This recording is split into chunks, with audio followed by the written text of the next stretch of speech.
palavra que vamos meditar hoje está no livro de 1 Coríntios, no capítulo 2, versículos 6 ao 10.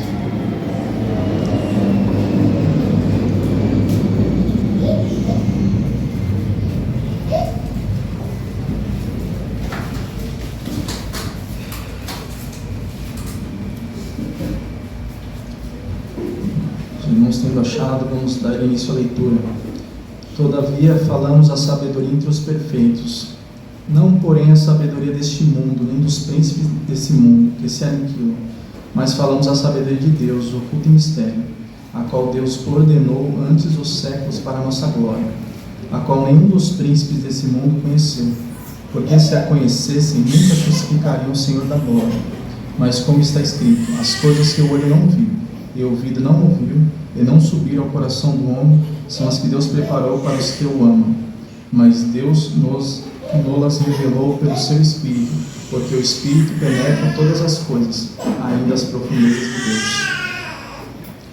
Senhor nosso Deus, nós te damos graças, Senhor, por essa oportunidade, que o Senhor abra o nosso coração, nossa mente, e o seu Espírito venha nos fazer entender a sua palavra, pois a sua palavra só nos pode ser concebida pelo seu Espírito Santo, entendida pelo seu Espírito Santo. Então que nossos olhos possam estar voltados ao nosso ouvido, ao nosso coração, e a sua palavra venha nos trazer edificação esta noite, que possamos olhar para Cristo e esse crucificado. É o que nós te pedimos, Senhor, em nome de Jesus. Amém. Essa mensagem, o tema da mensagem de hoje é: a verdadeira sabedoria nos é dada por meio do Espírito Santo.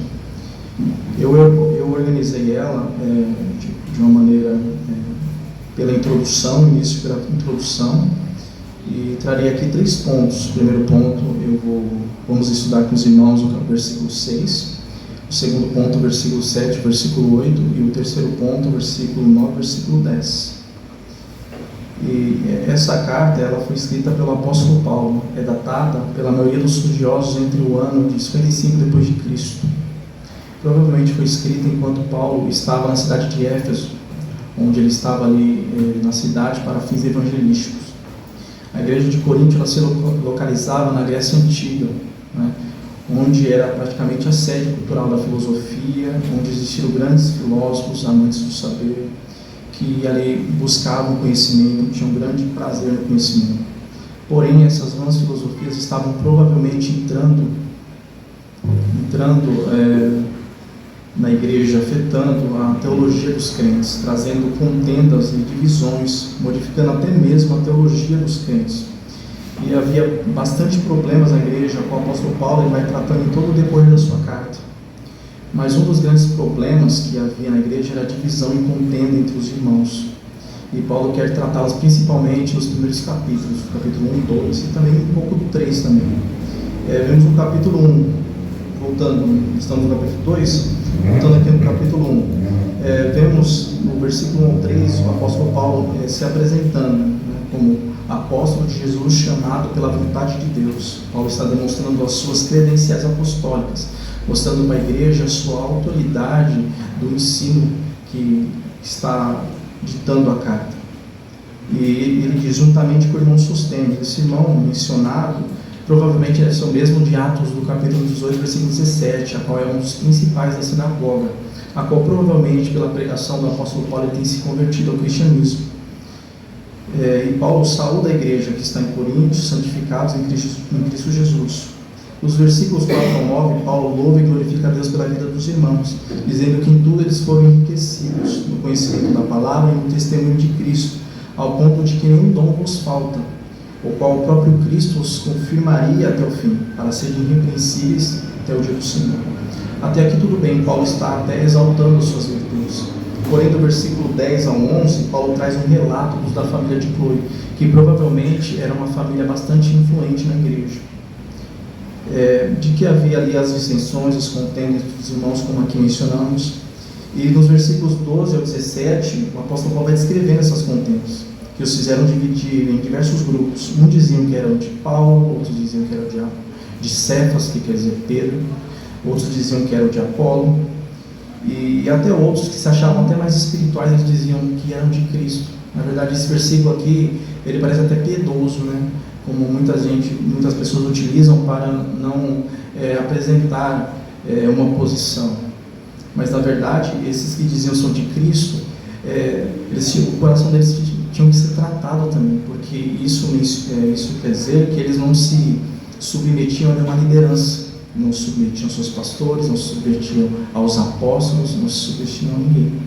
Então eles diziam que eles só submetiam a Cristo. Então isso mostra um coração totalmente rebelde, né? Então o apóstolo Paulo, ele até traz aqui a eles, dizendo: porventura Cristo está dividido, né? Porque o corpo de Cristo ele não é dividido, ele é um corpo só, ele é unido, né? Até porque ninguém foi batizado por Paulo, nem por Apolo, nem por Cefas, nem por Pedro, mas foram batizados por Cristo.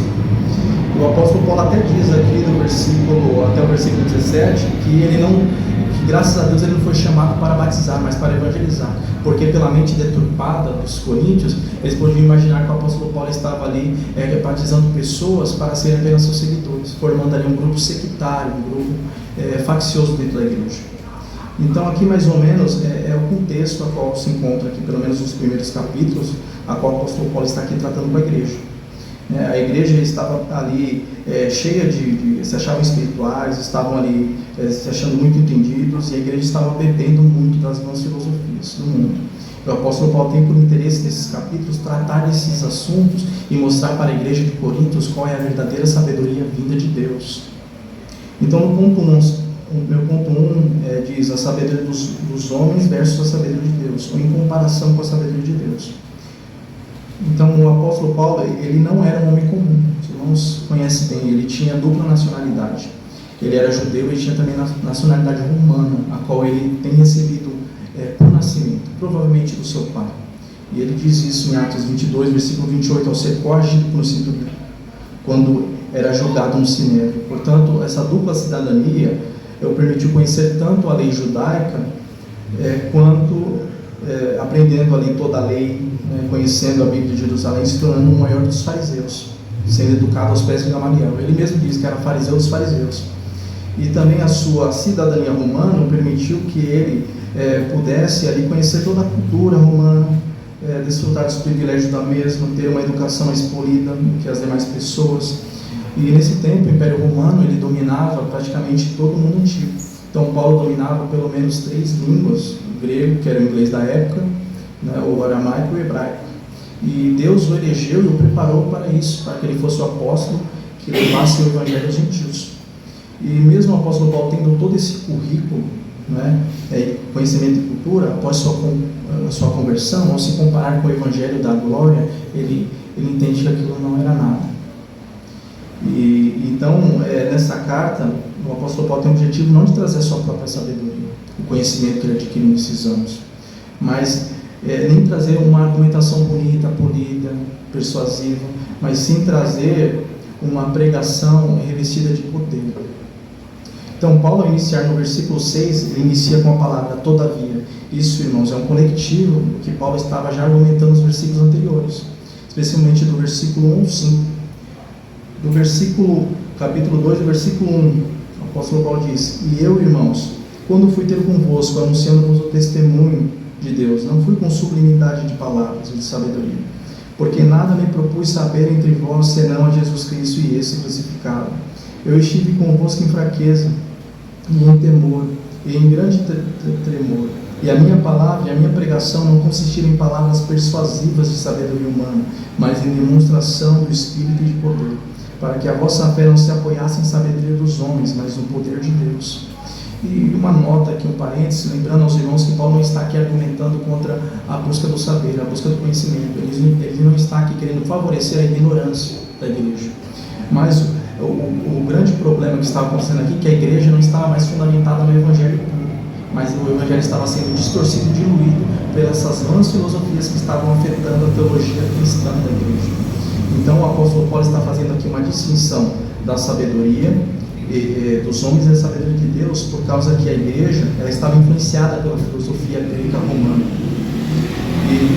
Então o apóstolo Paulo ele vai trazendo esse assunto, porque até no decorrer da carta, os irmãos, em casa, possam ler a carta toda, os irmãos vão ver que a igreja ela tem diversos problemas nela. No decorrer da sua carta, a igreja tem tantos absurdos que é fruto disso. A igreja está dividida em grupos, havia irmãos envolvidos em imoralidades sexuais, tendo casos até com a mulher do seu pai, tinham problemas com disciplina eclesiástica, estavam processando os outros nos tribunais, haviam problemas nos casamentos, toleravam idolatria, tomavam ser do Senhor de qualquer jeito, queriam ser superiores aos outros por causa dos dons que tinham, não criam na ressurreição dos mortos, e muitas outras coisas. Tudo isso é resultado e fruto de um evangelho falso, de um evangelho diluído pela cultura que eles estavam vivendo. Então o apóstolo Paulo ele veio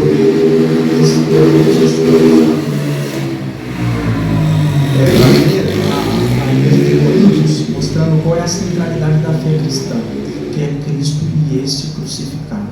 Então, pela leitura do texto e do argumento que Paulo, dos versículos 1 ao 5, parece que os coríntios, como eles estavam imergidos nessa cultura filosófica, eles provavelmente viam a pregação de Paulo como algo extremamente simples e desprovido de qualquer sabedoria intelectual e profunda. Não que o apóstolo Paulo era alguém douto, mas Paulo não queria se apoiar em filosofias de sabedoria humana, mas no poder de Deus, na sabedoria de Deus, para que a sabedoria de Deus fosse exaltada entre os crentes.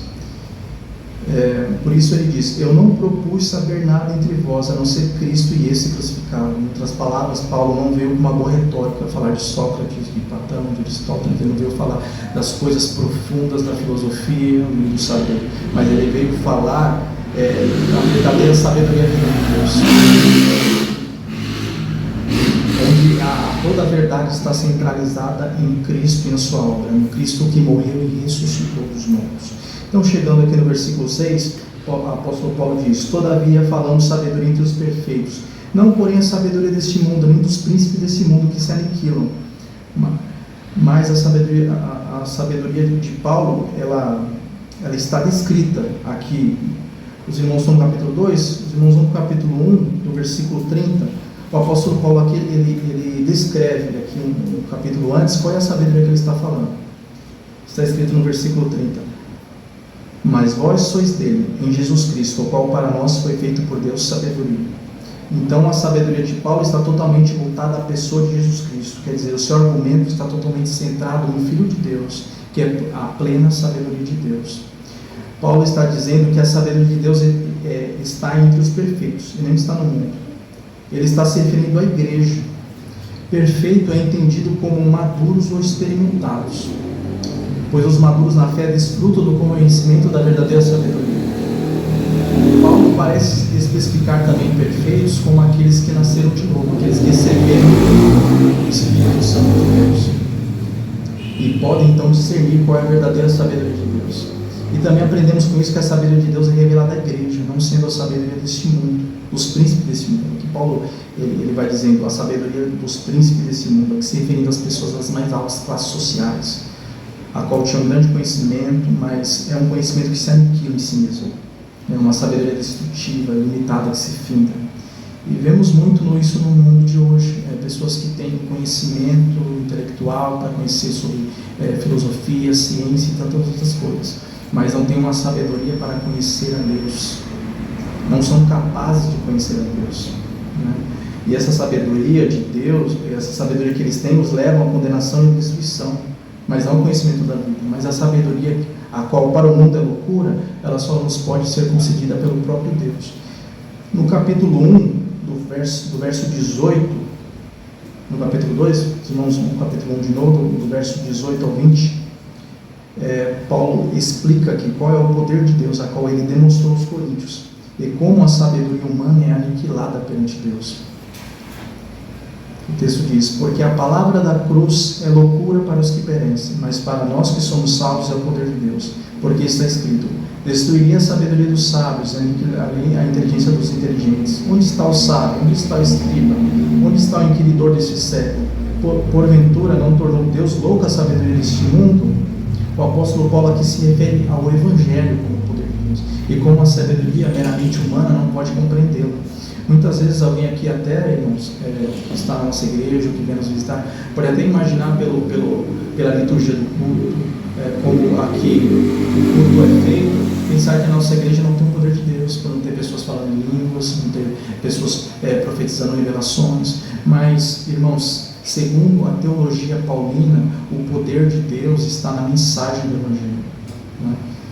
E essa mensagem do Evangelho, ela tem um poder para salvar os pecadores. Então, se os irmãos vão em alguma igreja que tem todas essas coisas, todos esses movimentos, mas não tem a pregação do Evangelho, teve tudo, mas não teve o poder de Deus. Mas os irmãos aqui têm experimentado o poder de Deus em suas vidas, têm sido convencidos do pecado, da justiça e do juízo, têm recebido um novo coração, uma nova mente, têm feito parte da nova aliança em Cristo. Isso é o poder de Deus que está operando na igreja, né?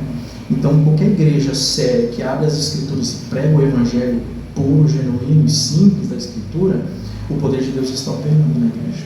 Então, é bom os irmãos entenderem isso, como o apóstolo Paulo disse sobre o poder de Deus, que é o Evangelho. Mesmo o apóstolo Paulo escrevendo aos crentes que estavam dentro de um contexto onde a filosofia e a sabedoria humana eram extremamente superestimada, ele não tinha por interesse impressionar o seu público, mas sim ser fiel à pregação do Evangelho, pois ele sabia que a sabedoria de Deus não estava em muitos discursos, mas sim no Evangelho, que é o poder de Deus. Então o apóstolo Paulo, no versículo 6, ele está ilustrando como a sabedoria humana é aniquilada, desprezível segundo a sabedoria divina, mostrando aos seus leitores qual é a perfeita sabedoria vinda de Deus.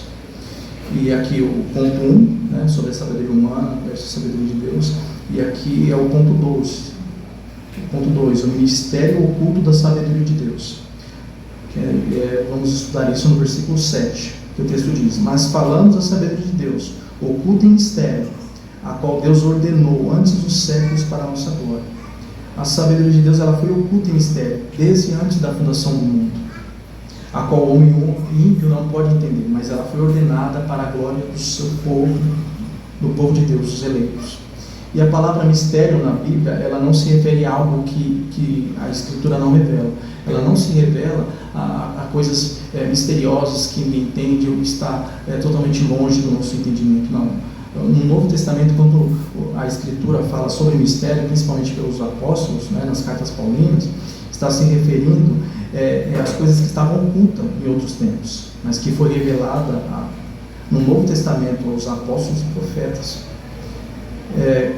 E o apóstolo Paulo, na sequência do versículo 7 para o versículo 8, ele revela qual é esse mistério. Já que nesse mesmo versículo, no contexto imediato, ele diz: se conhecessem a sabedoria de Deus, não teriam crucificado ao Rei da Glória.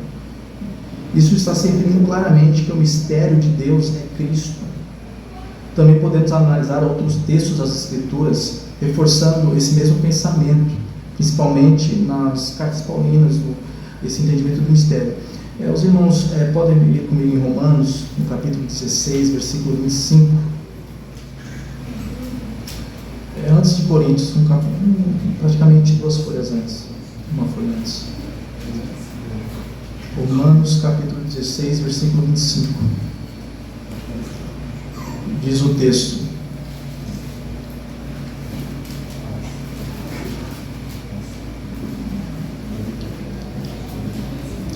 ora, aquele que é poderoso para vos confirmar segundo o meu evangelho e a pregação de Jesus Cristo, conforme a revelação do mistério que desde os tempos eternos esteve oculto, mas que se manifestou agora e notificou pelas Escrituras os profetas, segundo o mandamento do Deus eterno, a todas as nações para a obediência da fé. Então o mistério está revelado no Evangelho, na pregação de Jesus Cristo. Os irmãos podem ir comigo aqui também em Efésios 3, do versículo 3 ao 6.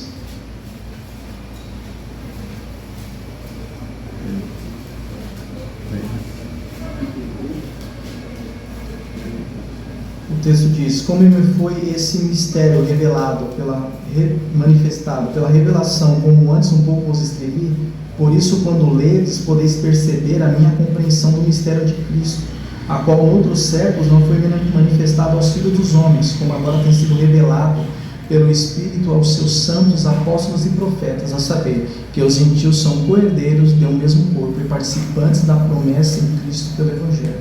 Fora esses versículos, tem dezenas de versículos no Novo Testamento, a qual aponta para esse mesmo entendimento, qual é o mistério de Deus que estava em oculto no Antigo Testamento e foi revelado no Novo Testamento. Que é, na verdade, esse mistério revelado no Novo Testamento, que os gentios também fazem parte da mesma promessa, que não são só os judeus, pois no primeiro século os judeus entendiam que eles somente eram os eleitos da aliança de Deus. Então no Novo Testamento se revela que os gentios também são participantes por meio do Evangelho, por meio da fé em Cristo Jesus.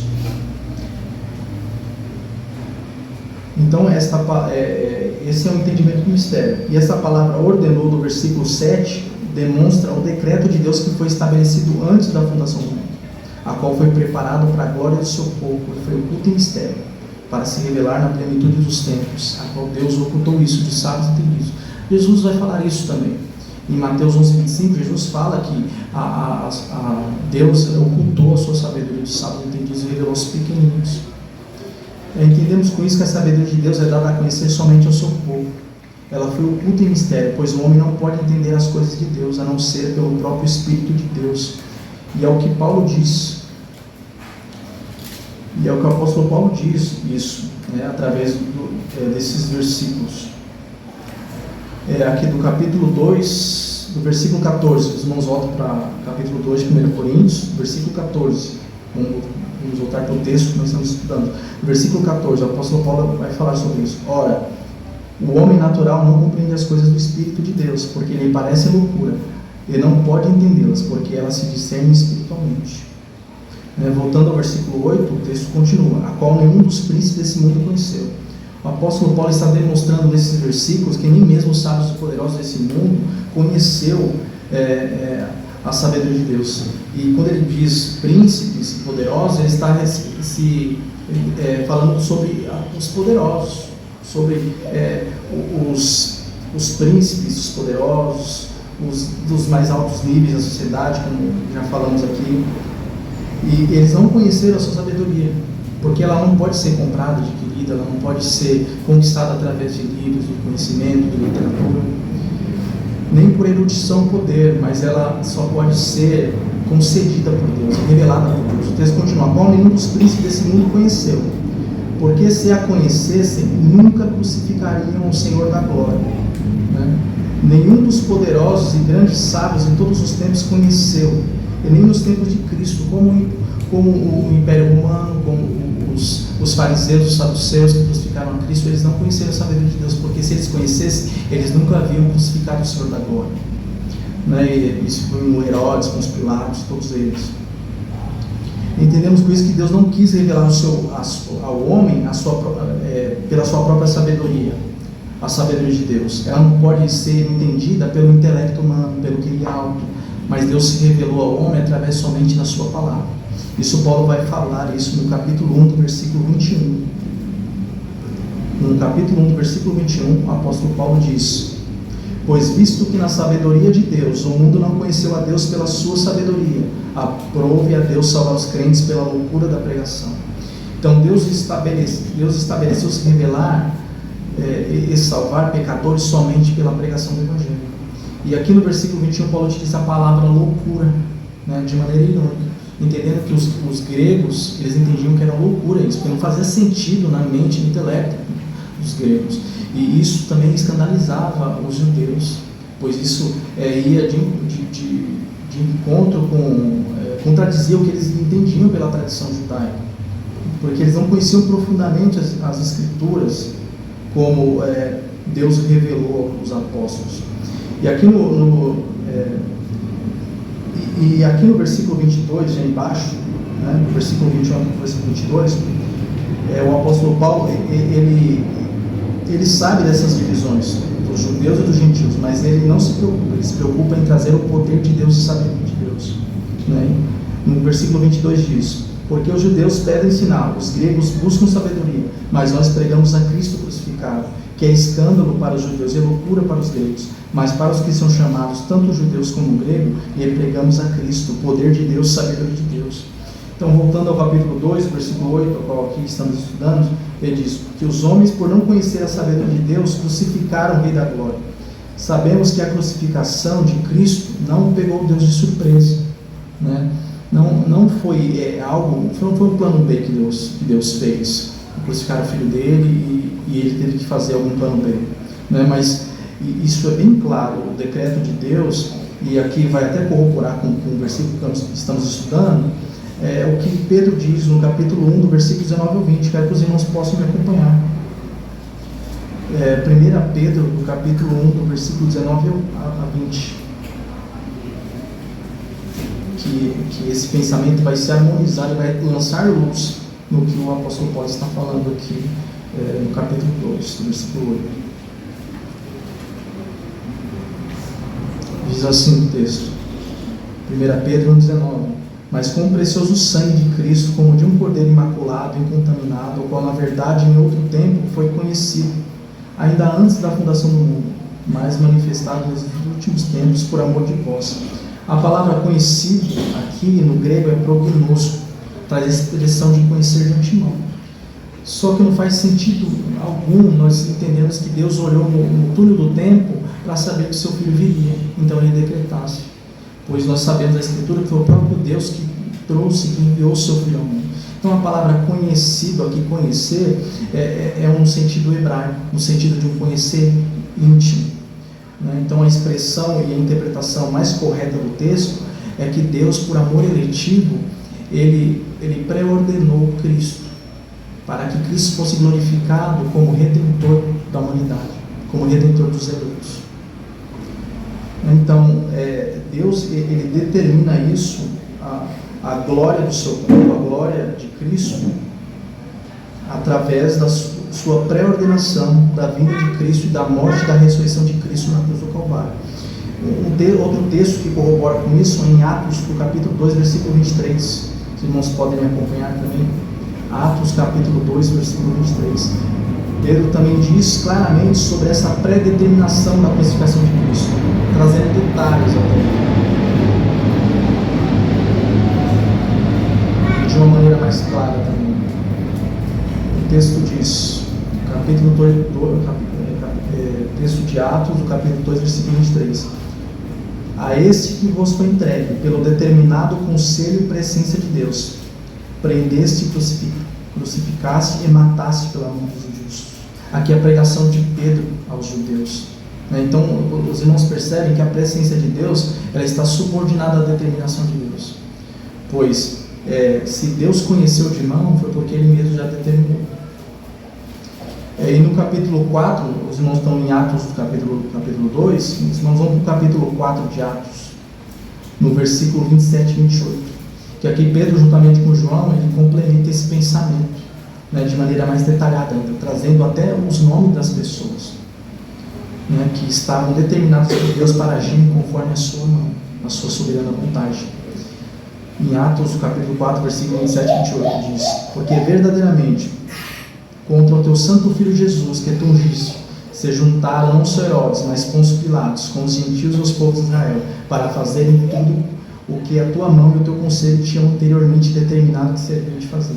Então note, irmãos, que a vinda de Cristo e a crucificação de Cristo, até as pessoas que estavam dentro do decreto eterno de Deus, estava até o nome das pessoas, até as pessoas, as ações, o evento estava dentro do decreto de Deus, mostrando que Deus estava no autor de toda a história, que Deus é o autor da história, né? Porém isso não tira a responsabilidade dessas pessoas.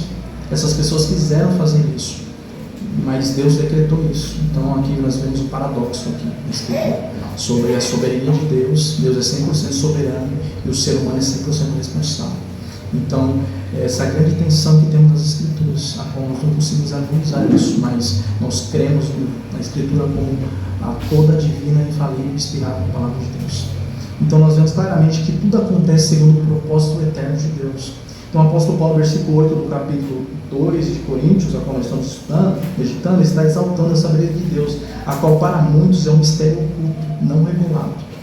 Então, agora que nós estamos no ponto 2, sobre qual é o mistério de Deus, da sabedoria de Deus, entrar com os irmãos sobre o ponto 3. Cristo é o mistério de Deus, sabedoria de Deus, a qual nós é revelado pelo Espírito Santo. qual vamos estudar o versículo 9 e o versículo 10. O versículo 9 diz: mas como está escrito, as coisas que o olho não viu e o ouvido não ouviu e não subiram ao coração do homem são as que Deus preparou para os que o amam. Esse versículo muitas das vezes é mal interpretado, irmão, por muitas pessoas, né? Até de maneira sincera, né?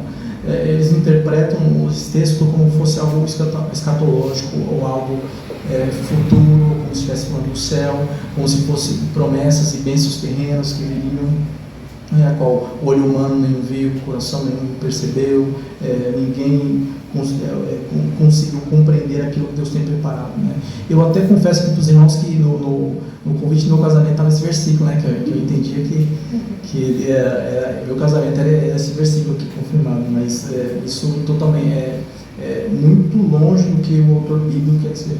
Uma regra aqui bem simples, os irmãos que estudam teologia, né, sabem que a maneira correta de uma exegese bíblica saudável é nós buscarmos qual é a intenção autoral do autor bíblico, o que ele quis dizer com isso, o que os seus ouvintes entenderam, qual é o contexto, né, entendendo tanto o contexto histórico quanto o gramatical, entendendo os versículos anteriores e os versículos posteriores, para entender o contexto imediato até um contexto remoto, pois a Bíblia explica a própria Bíblia, né?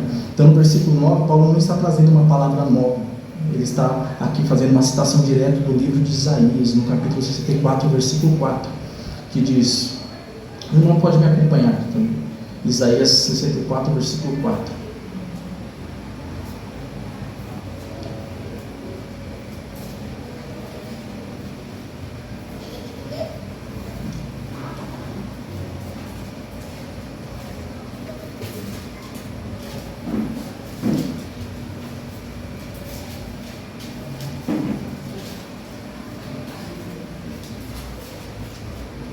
O texto diz, porque desde a antiguidade não se ouviu, nem com o ouvido se percebeu, nem com os olhos se viu, um Deus além de ti que trabalha para aqueles que nele esperam.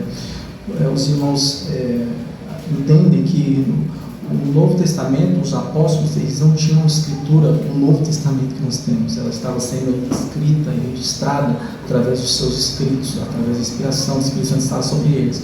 Então todo o argumento dos apóstolos está fundamentado no Antigo Testamento.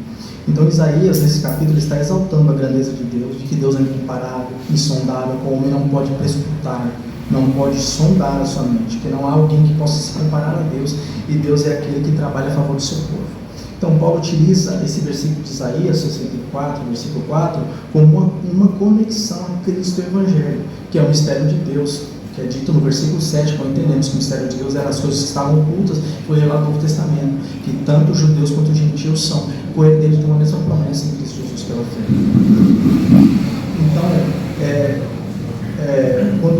Então o apóstolo Paulo ele quer trazer essa conexão na mensagem de Isaías a Cristo e o Evangelho, dando a entender que ninguém poderia imaginar, ninguém poderia entender que o Evangelho, essa vida de Deus manifestada em Cristo, não pode ser prescrutado, não pode ser sondado, nem mesmo os filósofos mais sábios e conhecedores do mundo, os poderosos do mundo, não poderiam entender, porque isso foi oculto aos poderosos, foi oculto aos ímpios, de todos a qual Deus Pai não quis revelar.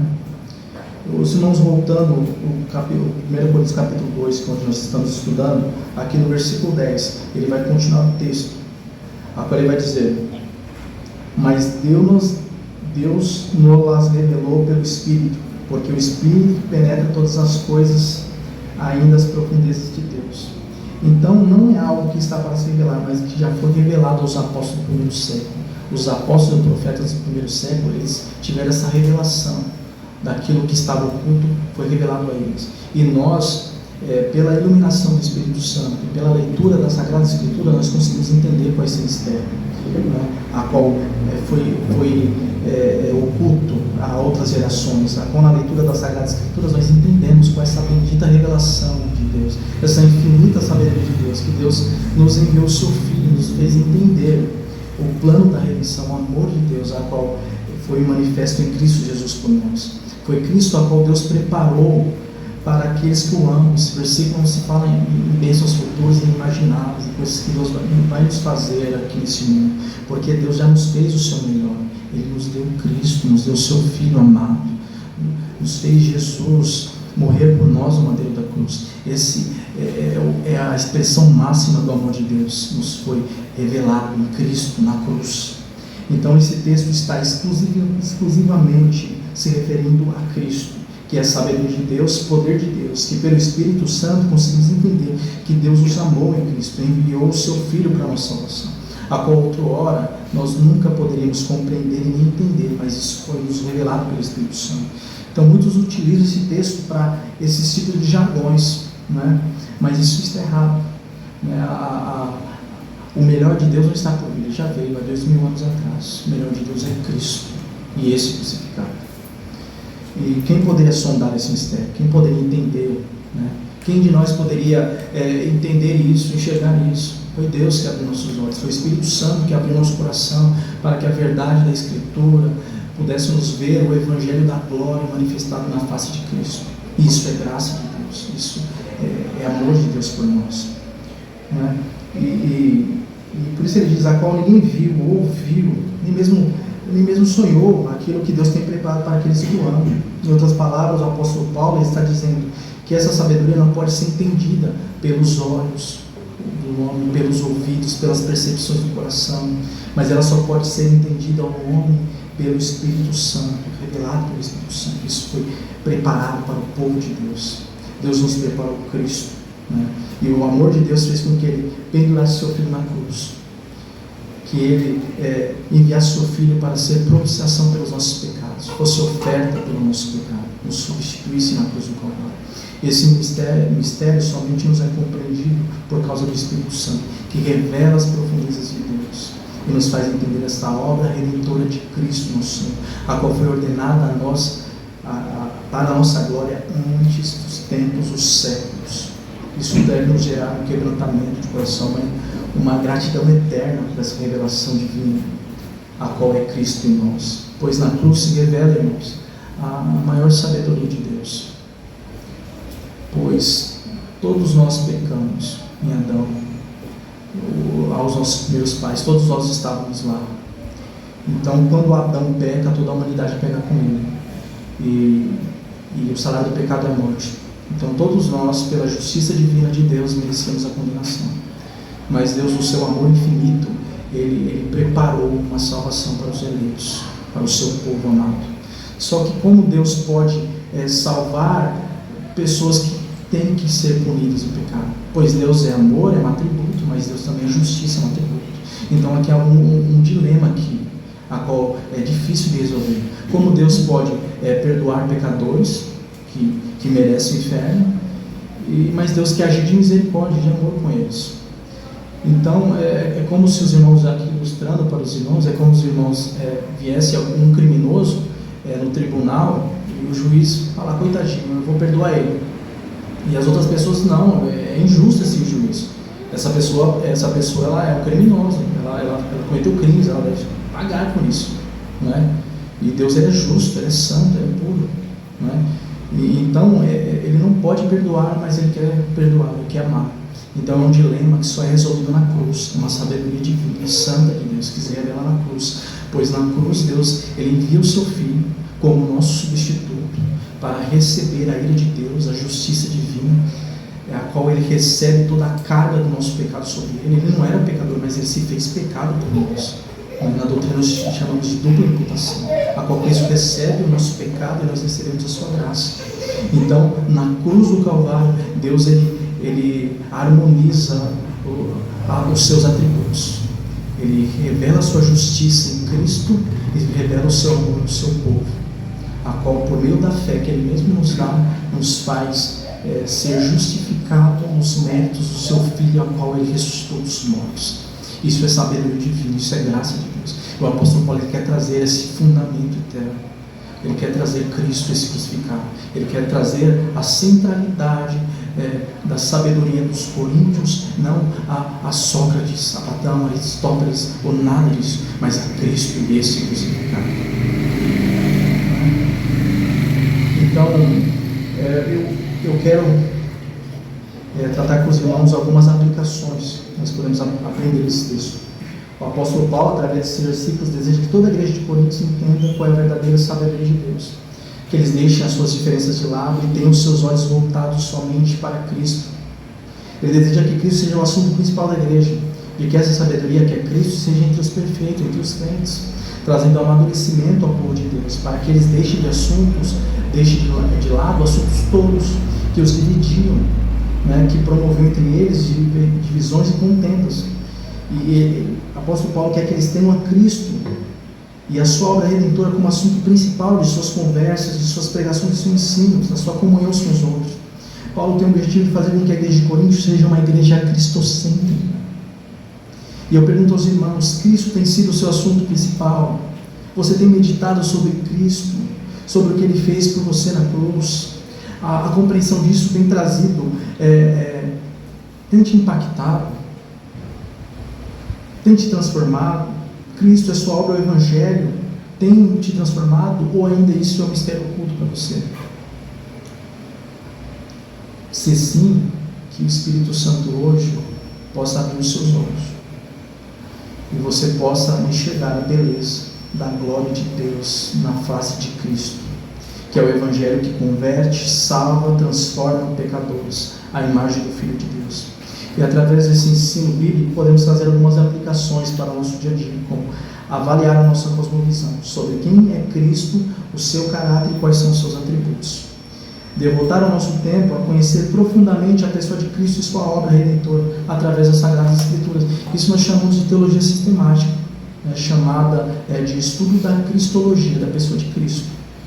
E isso nos faz lembrar sobre um grande pregador chamado Charles Spurgeon, que antes da sua morte ele fez uma citação profunda, a qual ele disse a seguinte: a minha teologia se resume em 4 palavras: Jesus morreu por mim.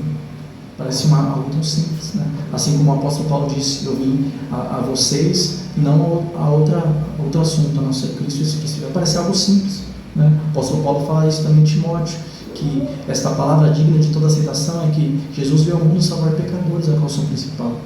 Então, essas palavras, elas são impactantes e transformadoras, e traz